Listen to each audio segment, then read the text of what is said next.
Spectrum of Us podcast. Chaos and comedy, where we explore life on the spectrum. I'm Kevin. And I'm Jennifer. In each episode, we dive deep into life surrounding neurodivergence, exploring the complex and often comical dynamics between society, family, education, and more. Through building understanding, we hope to build a community. So like and subscribe for more chaos and comedy as we explore life behind the scenes of neurodiversity. So we have a really cool thing coming up this week. Mm-hmm. We got Denver MegaRide, which is an e-ride, Surron, so e-bike Surron thing, and I'm super excited. We've been watching Caddy work on this for. I mean, this guy. I don't know. He might have to sleep for a month after this because it has taken so much work. But he puts these things on 3-4 locations a year, and he wants to make it totally affordable for everybody. So he doesn't charge anything. He doesn't. He ends up losing his own money, which he's just a regular guy. We're all just regular people trying to make things happen for these kids. And so we went to the last one in Houston. I did. Had no idea what it was. Was like,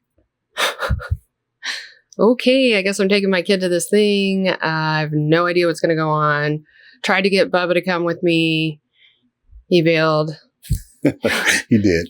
Bailed on me. He wasn't. In all fairness, he had a ride the following weekend in Houston that he was trying to get his bikes ready for.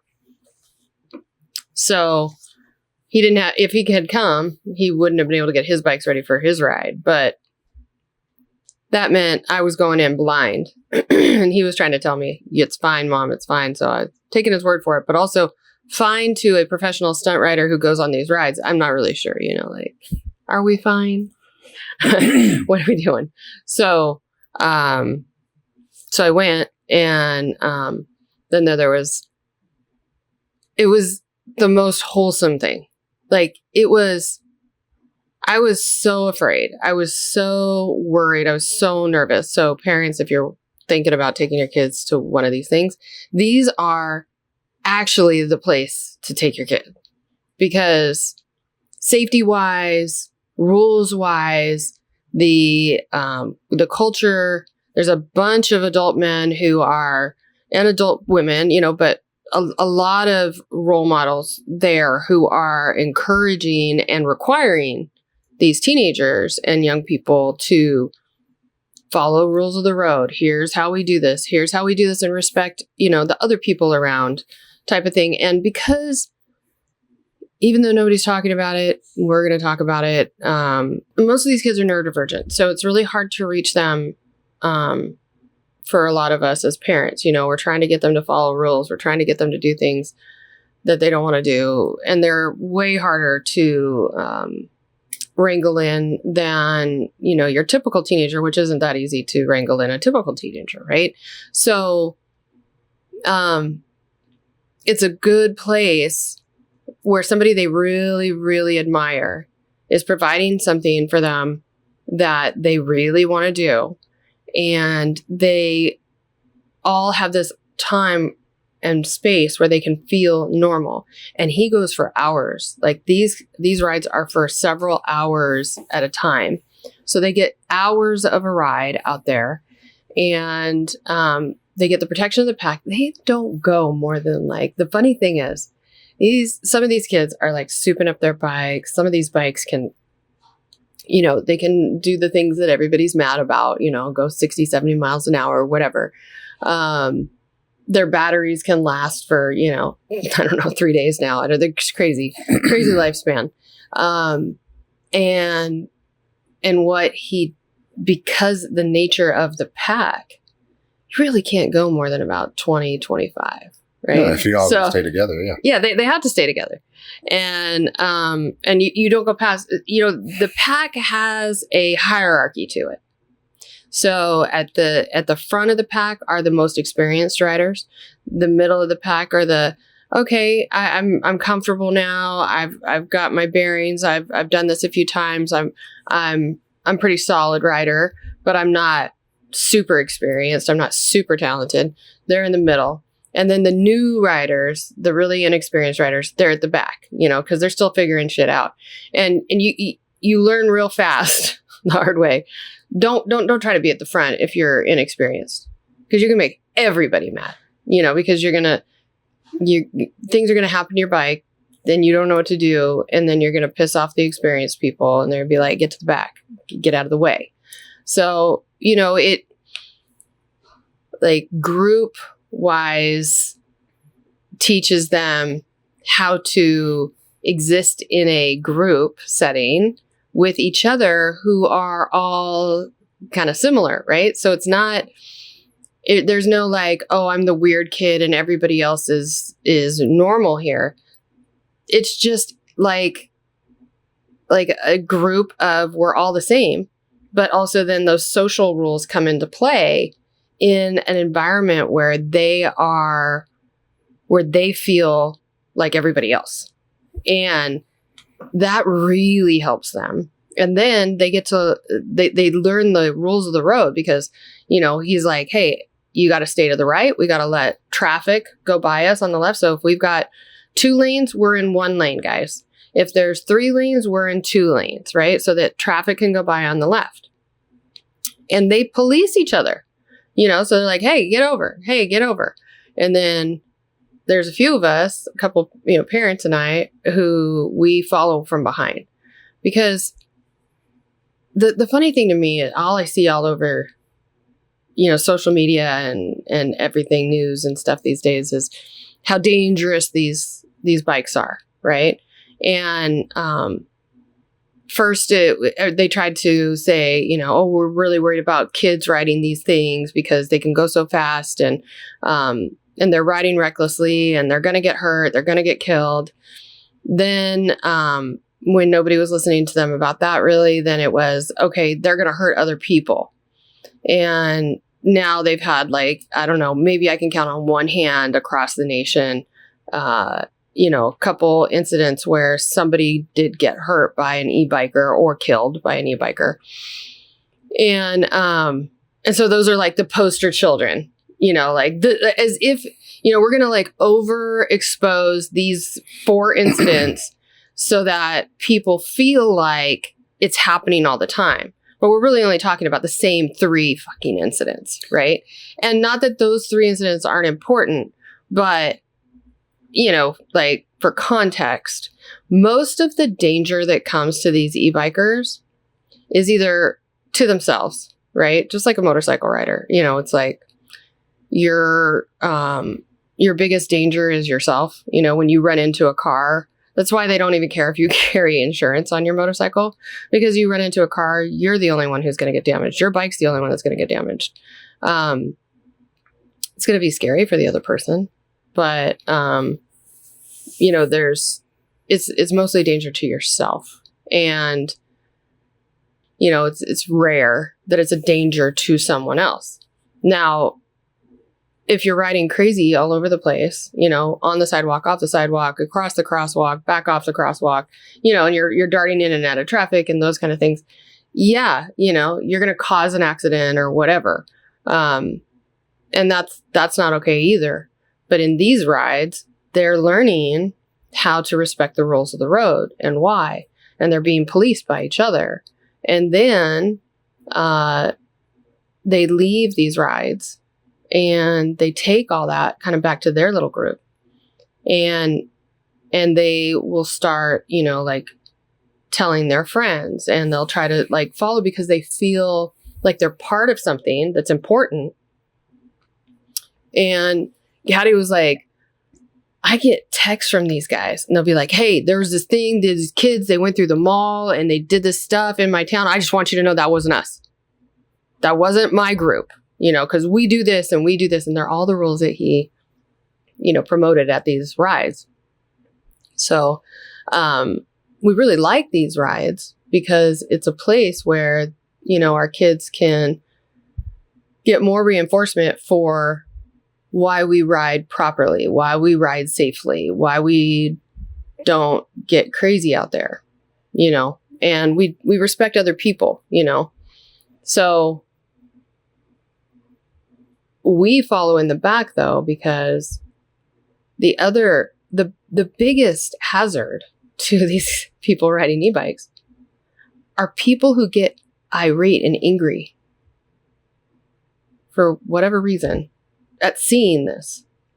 And they get aggressive in their cars and they start trying to literally pick these riders off. They'll try to run them over. They'll try to run into them. They will try to intimidate them. And before I started following, I guess, they started telling me how, being in the back was really, it sucked because at almost every ride, they had several people who were getting hit in the back of the pack all the time. And I could see why, because I had these people getting crazy behind me and I'm like, you see a sea of 500 riders ahead of you. We're on city streets. You could take a right or a left at any intersection at any time and get yourself away from this. But you're choosing to follow exactly the path we're going and you're getting angry and wanting to run them off the road. What is wrong with your mindset? You cannot apply rational thought to irrational behavior.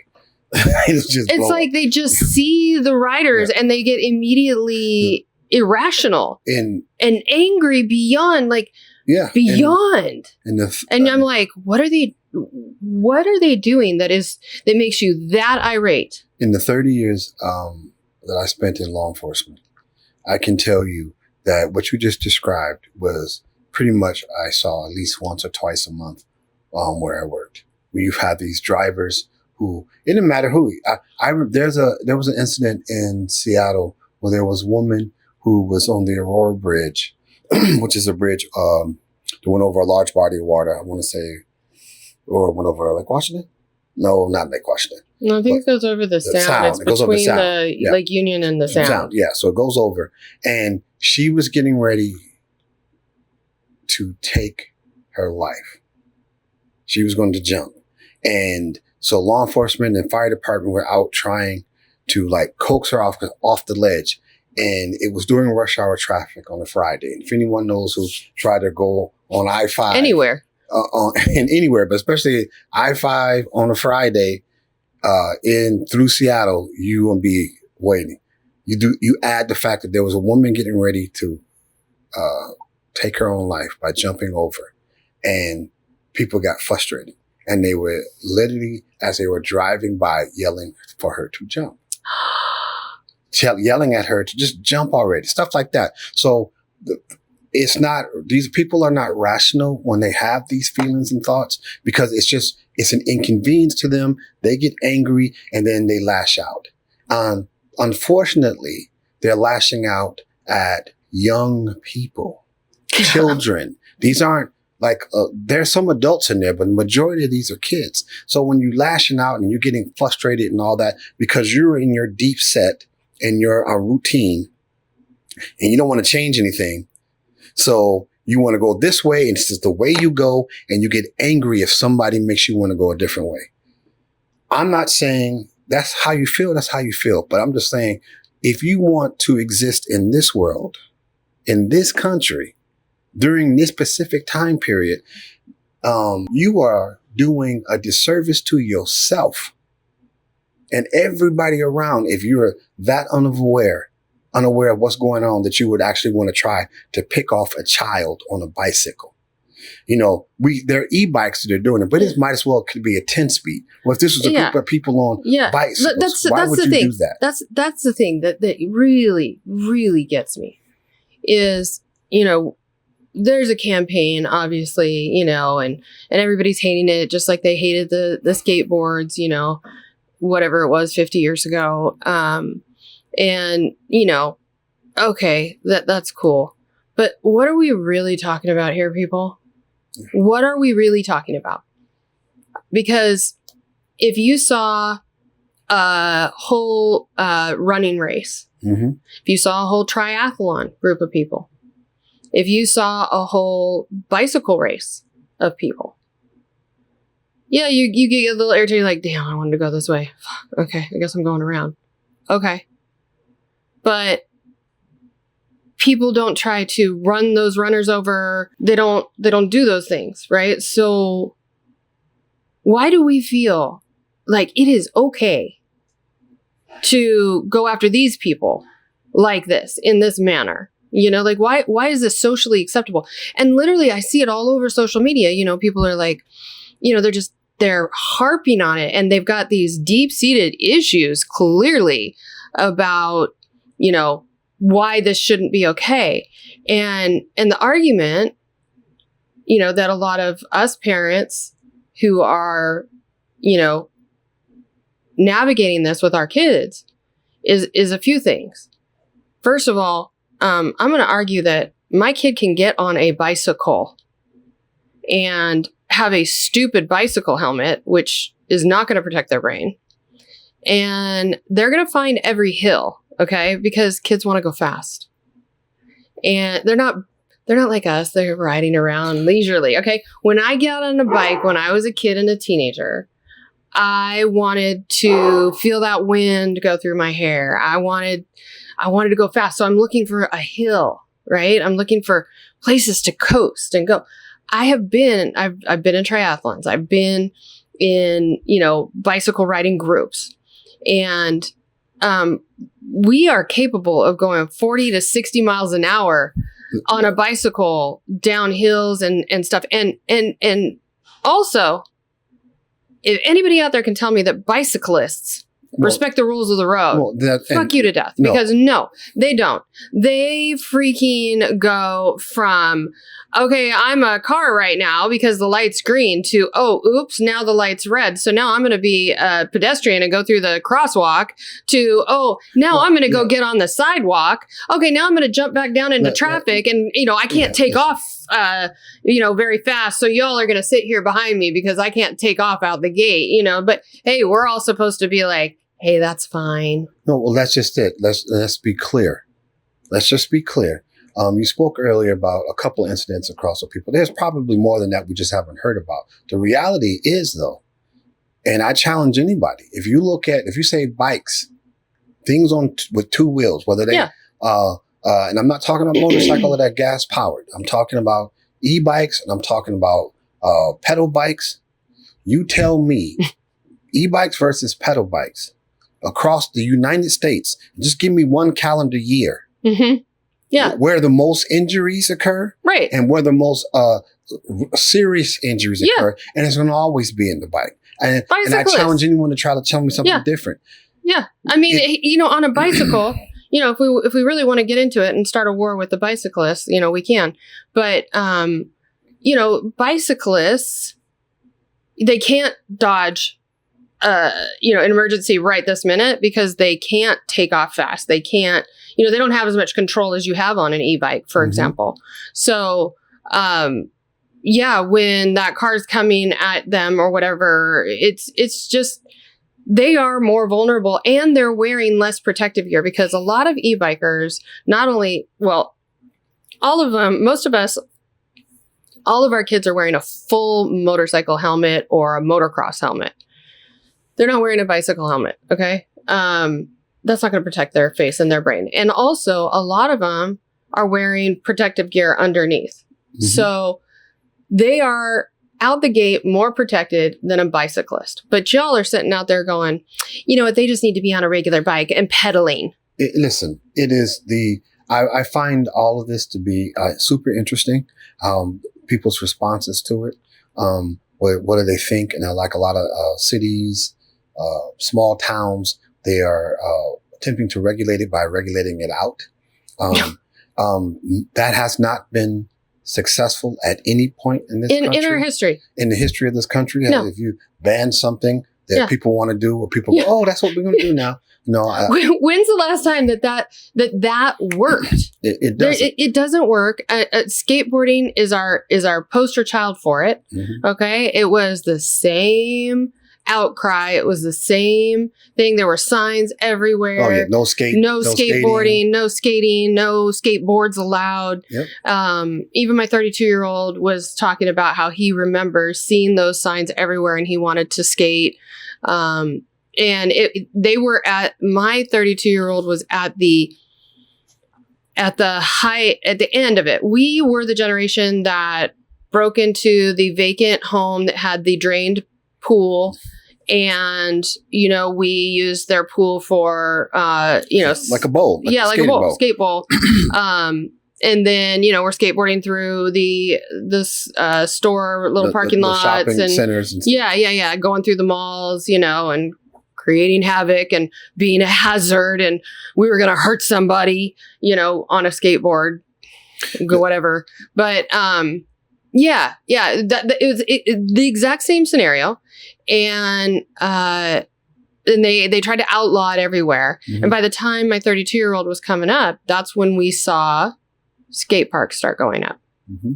Publicly funded skate parks. Now, sometimes they were private-public partnerships, right? Like, hey, if we can get somebody to donate $50,000, then the city has $50,000 to match that because it's going to cost $100,000 to build this skate park, right?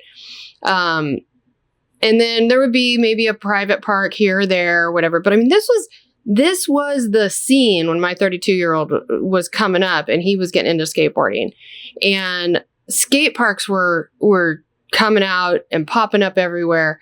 It was so cool. And now, do you see no skateboarding allowed anywhere? I don't see those signs up anymore. No, those signs, they're because now we have places that where it's socially acceptable for mm-hmm. them to engage in this activity. And the community finally went, this isn't working.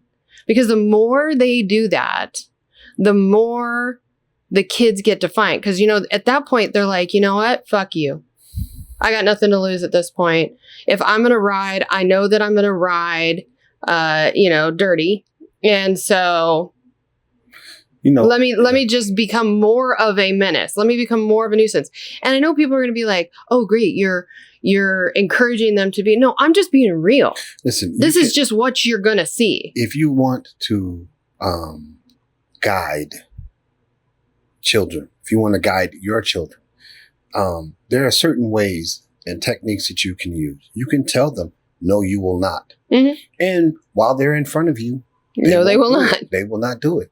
Yeah. The problem is what happens when they're not in front of you. Some people. I love that. The parents that I see saying, "My child knows not to ride fast or this or that," and I'm dying because I'm just like, they know. Your child was at my house last week, and your child was not following any of your rules. But good to know. They're doing it in front of. Or what you can do. In the case of this, about this e-ride, when you talk about you're getting a group of kids together, getting them all to ride together. Some of these kids, and I'm speaking from personal experience. Mm-hmm. I'm not speaking on something that I'm thinking about. I'm speaking on something that I know about. You've seen. I've seen. This is what I'm telling you. This is what happens. This is what we experience. You have, in the case of our son, he does not like a lot of sports activity. No. Right? So although he's very athletic. He's very talented. Very talented. He could. He just has no interest in it. Well, when you're neurodivergent, there are barriers to being, successful in a team sport kind of environment. Yeah. And then the individual sports that are available are not ones that have piqued his interest right now. Especially if you're PDA, if someone telling you what to do, that's not what's going to work for you. No. So when you're making friends, when your neurodivergent child is trying to make friends and all of his friends are speaking a language that he doesn't speak, that sports language, whether it's football, baseball, soccer, you name it, he doesn't speak that. He can't relate. So I'm watching him struggle to fit in, to have something to talk about, to be able to relate to his peers. Enter e-bike. Mm-hmm. And those same kids that have all those sports and all those activities, they're into e-bikes too. So for the first time, he's not only does he have something to talk about, but he has the ability to relate to them. Right. And because we have rules and because he's participated in the MegaRide before in the rules, I've watched him actually say to kids, hey, we don't do that. Not only just, hey, we can't do that. You can't ride with us. Oh, yeah. No. You can't. Yeah, I don't like the way you ride. Yeah. I don't like the way you ride. I don't like what you're doing. I don't like what you're doing. You can't ride with us. Right. I've seen him actually say this to kids. And the kids know when they come to our house. I mean, that's the other thing. Like, people acting like us parents are just sitting around like, I don't know. They think that we're like cracked out in our house or something. It's not parents like us who are, whatever their vision is of who they think these parents are. Because they have all kinds of things, keyboard warriors out there. Yeah. They got all kinds of judgments about who we are and what we are. They think we're absentee and that we're not involved. Yeah. And really, like, these kids, they come over and they are so respectful to us. And it's because there is a culture of respect that we have built that then the kids engage in. And then again, back to they police each other. So there's a group of kids in our community who engage in the, bringing mayhem to people's homes or going into businesses or doing things. We can't control that. I mean, those kids are going to get into trouble like that. They're just, it's not the e-bike. It's those kids are going to get in trouble like that anyway. You're blaming the e-bike, but I'm telling you, these kids would be looting, they'd be doing these things, whatever they do. It doesn't matter that they're on the bike. No. This is what they're going to do. Right. But then these kids, they're differentiating themselves, they're saying, and so we are too. And when those kids come to the house, we're like, you're either riding with Jack or you're riding with that group. But we don't ride with both because this group has rules and we have a culture of respect. And when something hits, the grapevine edit or when something gets posted all over social media, our kids, all of us parents are on them. Is this you? Who is this? What was this? What's going on? Blah, blah, blah, blah, blah. They know they're about to get the Spanish Inquisition. Because like by the time we're calling them and saying, hey, just Sasa, I know, and then they're telling us like, it was so-and-so, it was so-and-so, yes, I was there, but then I'd already left or whatever. Kids will be kids. And that's what I would say to anyone out there who's listening. Remember when you were that age and tell me if you were you did everything you were supposed to do when you were supposed to do it. Well, apparently we have a whole, a whole parenting generation of perfect people. Well, and so and I'm speaking to I know who my son is. I know what he does. I know what he likes to do.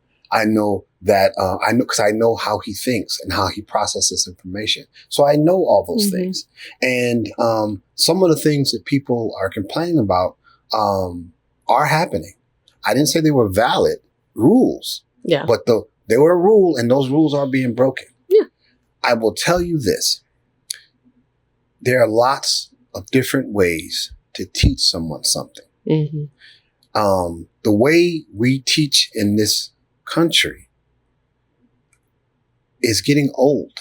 If it's not already old. It's outdated. And it's outdated. And I'm telling you, I get more out of natural consequences, speaking to the kids in a way, hey, listen, here's what you need to do to protect yourself. Here's what, when you see a law enforcement officer and you decide, oh, wait, I need to run, understand that whether you were doing something or not at that time, you have just decided. Now you're doing something. You decided to do something and to commit a crime. Right. So when we talk about we can manage why they initially wanted to engage with you.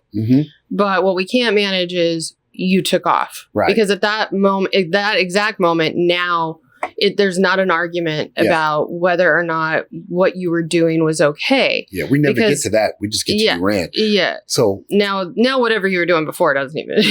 And these are not kinds of conversations that people typically talk to their children about. So if you never actually have that conversation, if you're never letting them experience these kinds of things, then they never learn how to work through it. Here's an opportunity, right, for a group of kids to be a part of something and belong. have a feeling of belonging, to have a place. I've watched kids. They feel normal. They feel like, yeah, I'm a part of this. It's fun. It's the same fun I used to have when I was a kid. It's just a different thing. Yeah. So if you're out there and you're thinking we need to get rid of that and all that, my question to you is, one is not, I don't believe it'll work, but two, what is the plan? What are you planning on replacing it with? Right. Because that's the thing. Like, I mean, the only time that the skateboarding finally stopped being the menace that it was to society was not by trying to, lock them up and take their skateboards away. No. The time that it became not a menace to society is when they put in skate parks. We have hundreds, thousands of miles of walking trails that are publicly funded. We have hundreds and thousands of miles of bicycle lanes that have been allocated for bicycles, right? Publicly funded. We have skate parks for skating.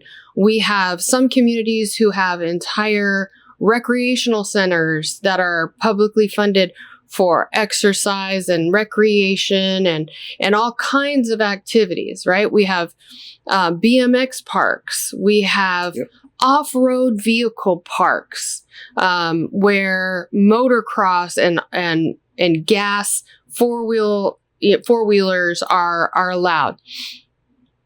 These bikes are not allowed in any of these. What you're doing is you're outlawing them everywhere. Everywhere. Nope, they're not allowed in the off-road vehicle parks. Nope, they can't be licensed, so they can't even be on the road. So even if you are 18 and you are all the things like we are, we still can't license our e-bike to get on the road because there is no avenue for that. I can't take it on sidewalks. I can't take it in bike lanes. Not allowed in bike lanes. Not allowed on streets. Literally, the laws in the communities are saying not allowed anywhere in the city. Mm-hmm. Oh, okay. So that's not going to work. But okay, good on you for trying. So explain to me why it's not an option to have, just like skate parks, start some private public cooperatives that, turn into public initiatives down the road. But initially I get it. Like, there's no budget for it. So we got to find a way, that kind of a thing.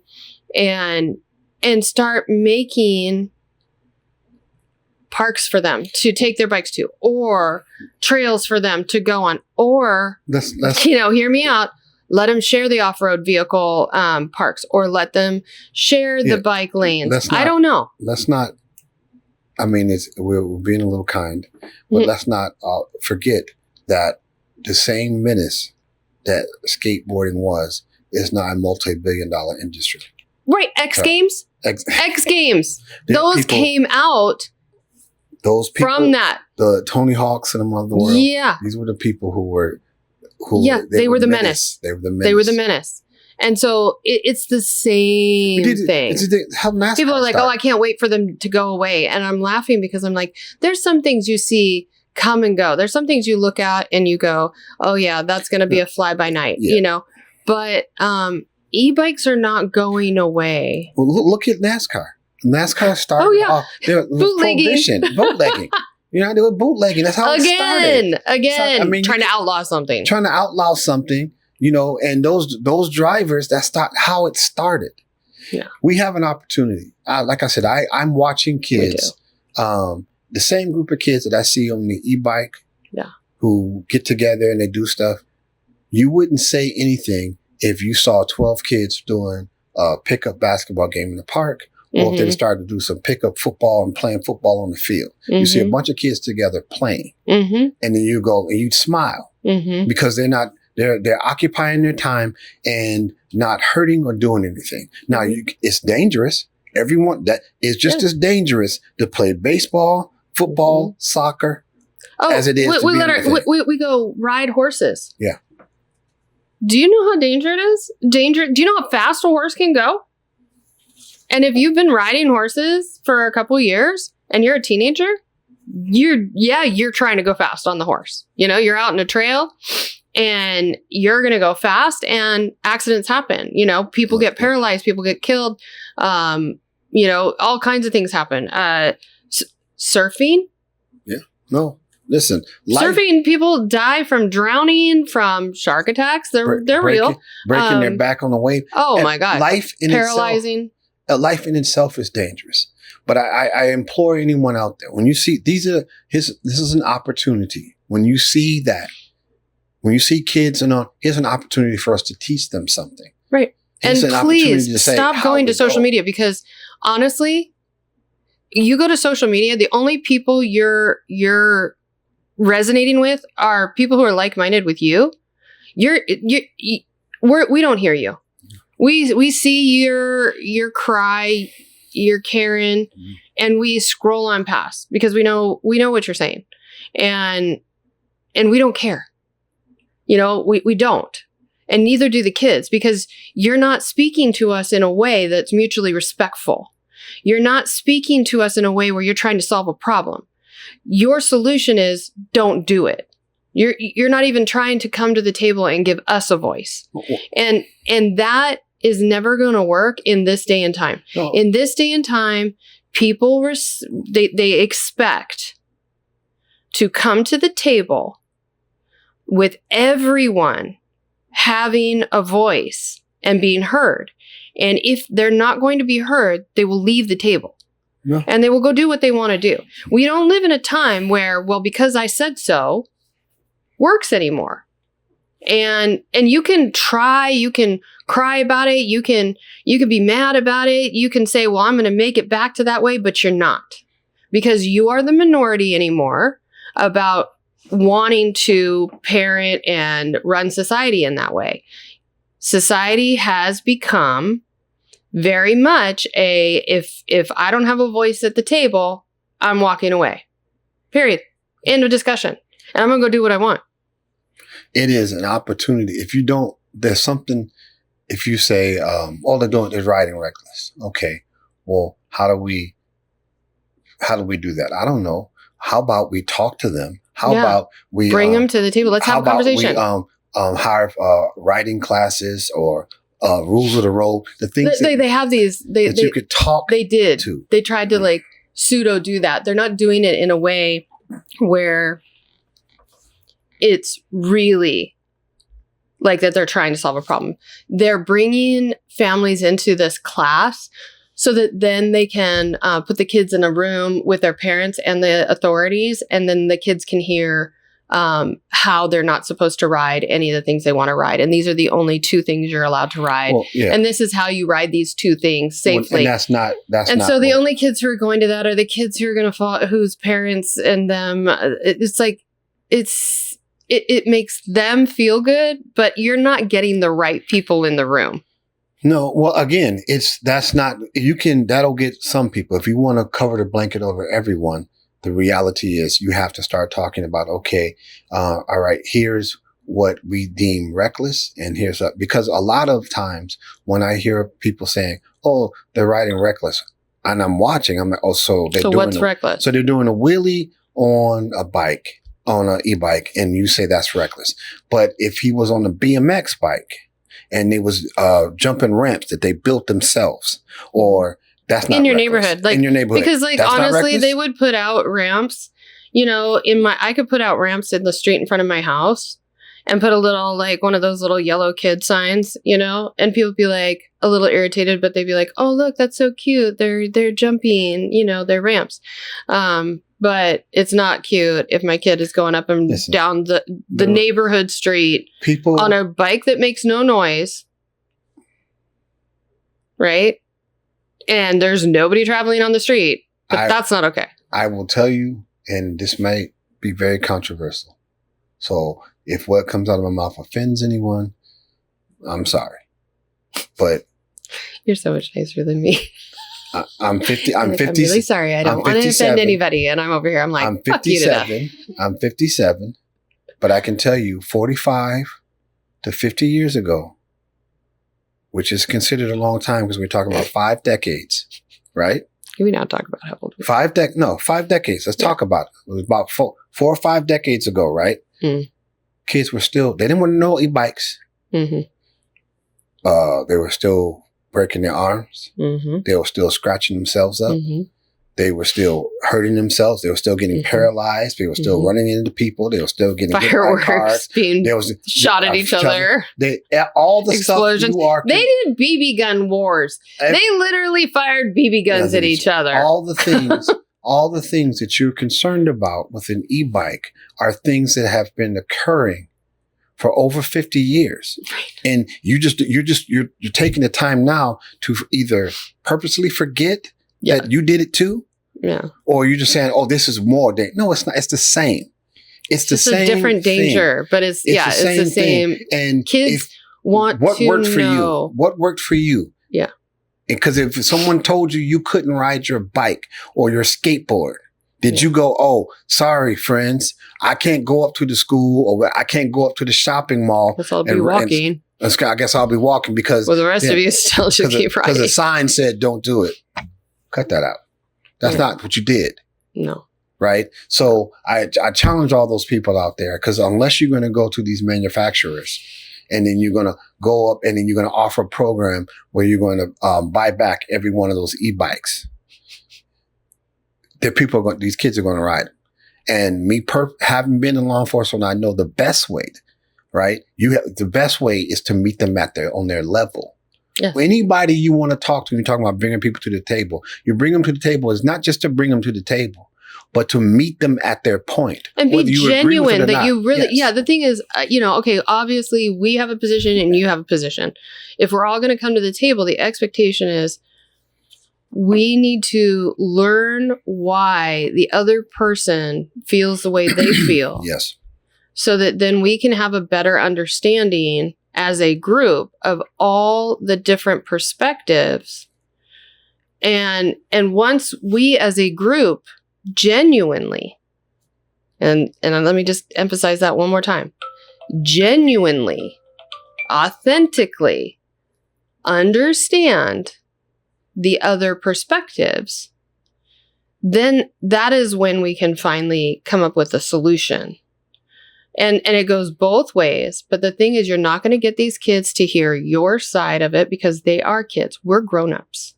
We should have the ability to sit longer, have more patience have the ability to hear somebody who can't communicate as well.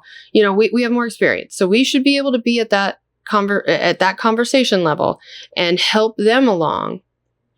And understand that it's going to be harder for them to understand our perspective than it is for us to understand their perspective. I think that's a very true statement, but I also think that a lot of these kids will surprise you. They're very smart. The problem that we have is that no one's explaining the other point. Well, because I know this. They're like slamming them over the head with it. Yeah, I know this to be true because I spend so much time explaining the purpose and the reason for the law, because no one tells anybody. Yeah. Now, this is the law. This is the rule. Because you don't explain so. why we have this rule in place. It's because we said so. Well, even for neurotypical kids, that's a hard sell. For a neurodivergent kid, it's almost impossible. It's a non-sell. You can't. It's impossible. They don't understand it because their brain doesn't process this information that way. So that's not going to work. No. So I'd rather not groom another generation of defiant criminals. Right. I would rather have them be, hey, this is the reason why. Mm-hmm. You don't have to agree with why, but here's why. This is what we're thinking. Let's start, figure out a way. Learning how to come together as a community and solve the problems rather than fight as a community. And the person with the most power wins, because it's just not, it's not working anymore. So, I guess in closing, I think what we would love to see is, our community leaders start hearing this and that they take a breath. And I'd love to see any community, I swear, any community, please, why don't you be the new, example? Try a pilot program, right? Be the first community that looks for a private, public funded cooperative to give these bikes a place to do this at. We will cooperate with you. Like, we will be the private side, right? That will cooperate with some community to bring a e-bike situation to their community, to show the rest of the world, the United States, their state, whatever, how this is going to work better than just impounding bikes and arresting kids and impounding bikes and arresting kids. Like, let's do it different. Let's try that and see what happens. I second that. I would actually, my thing and what I would say I'd do a private one. For those community leaders out there, I would ask you simply to give me your definition of community. Yeah. And you tell me what your definition is and whether or not these kids are included. Because every one of those kids have parents who they live in this community.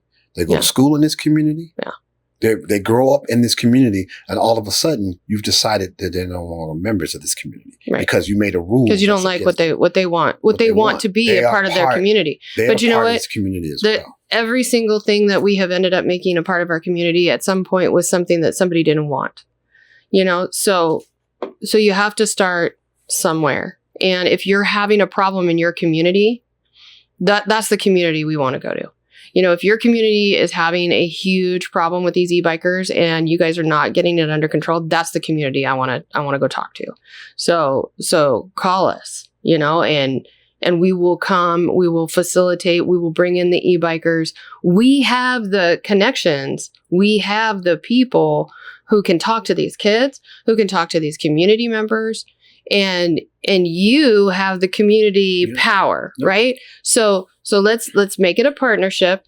Let's bring it in. So if you're listening or you're watching this and you have the ability to like connect with your community leaders and this is something you want to see, seriously reach out on social so that we can connect with you, because we really, really want to make this something different than what it's getting, which is a bunch of bad press. We want to turn this to a positive for communities. It'll solve everybody's problems. I tell our kids all the time, the young men who come to our house who ride, who are, oh man, I'm going to run if I see the police and all that. I tell them don't. No. I tell them take your ticket. You won't be allowed at our house anymore. I tell them, I tell them that, but I also tell them, no, take your ticket. Go to court. Yeah. The problem is, guys, they haven't heard from you. Yeah. Talk about it. Your opportunity to go in front of the judge. We'll go with you. Go in front of the judge and give them your opinion, your voice. They haven't heard from you. This is your chance, your opportunity. Yeah. Don't ruin your opportunity because someone told you, oh, it's bad if you go in front of a judge. Go in front of the judge. Yeah. Be heard. Yep. So reach out on social. This is a big deal. We've got MegaRide coming up. If you're a parent and you're wondering, you know, if you should take your kid to MegaRide or if MegaRide's a good idea or whatever, it's a great idea. And it's not anything like what your worst fears, which I had all of them, are. It is such a wholesome event. It's such a respectful event for the communities that we come to with MegaRide. We bring, revenue to your community, because there's, thousands of families coming in and, it's a great family building activity. Lots of family involvement. So, just, take your kid to it. Be open to it. It's definitely not as scary as you think it is. And we look forward to seeing you out there.